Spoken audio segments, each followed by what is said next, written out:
Today, 1 out of every 4 iPhones in the world comes from India. But if you look closely at the fine print on the back of the box, you'll notice a critical caveat. They aren't manufactured there, they are assembled there. Companies like Dixon Technologies receive boxes of pre-made components, camera modules, batteries, logic boards, from foreign suppliers. Workers simply piece these imported parts together. Bringing those final assembly lines inside the country made sense as a starting point. It successfully broke the heavy reliance on importing fully finished Chinese smartphones, but it leaves a massive vulnerability hidden in the supply chain. If a foreign nation suddenly restricts exports of memory chips or rare earth minerals, those domestic assembly lines instantly run out of parts and grind to a halt. Putting the puzzle pieces together doesn't actually give you geopolitical power. True leverage requires the ability to create the pieces yourself. This map illustrates the current pivot in strategy.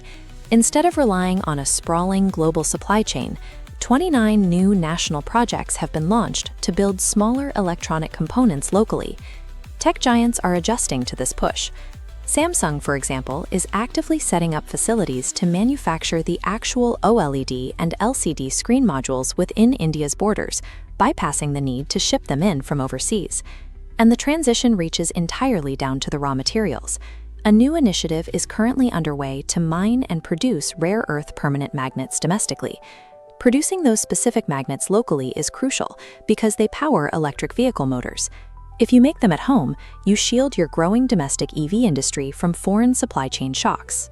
When a country controls the physical components and the raw materials that build them, it stops being a fragile assembler and becomes a resilient, self-sustaining supplier. But no nation can claim a top spot in the global tech hierarchy without mastering one specific technology: semiconductors.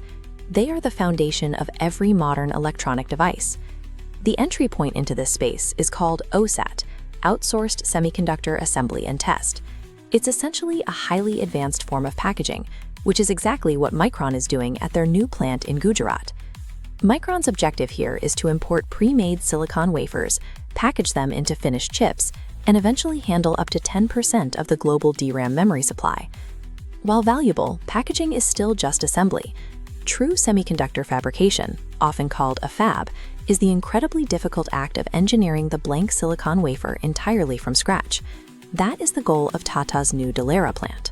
It is designed to be India's first true fab, aiming to engineer 28-nanometer wafers from the ground up. The physical and technical complexity required to maintain a sterile, microscopic fabrication environment dwarfs a standard assembly floor.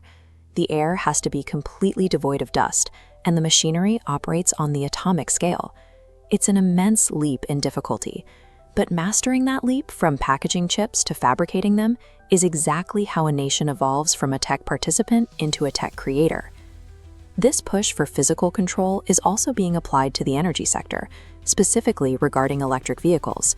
For years, the industry relied on importing lithium-ion cells from abroad. Now, there is a massive shift toward constructing domestic gigafactories.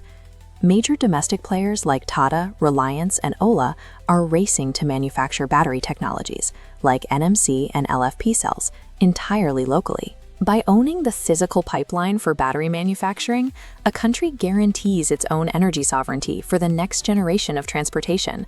Yet, controlling the physical hardware is only part of the equation. If you do not own the foundational ideas powering that hardware, your leverage remains capped. Historically, the domestic startup culture prioritized fast software valuations. For core technology, companies relied on foreign licenses, paying out steep royalties to other nations just to use their intellectual property. As long as you are renting your research and development from abroad, you guarantee your position as a customer, never the landlord of your own technological future. This chart outlines the strategy to build an intellectual property fortress, capturing 10% of global 6G patents by 2030. To fund this, 50-year interest-free loans are now strictly reserved for private sector deep tech R&D in artificial intelligence, quantum computing, and semiconductors. This kind of patient capital is essential. Unlike the fast flip software model, true deep tech requires decades of focused, expensive research before a single product hits the market. Assembly taught the workforce the logistics of the tech industry.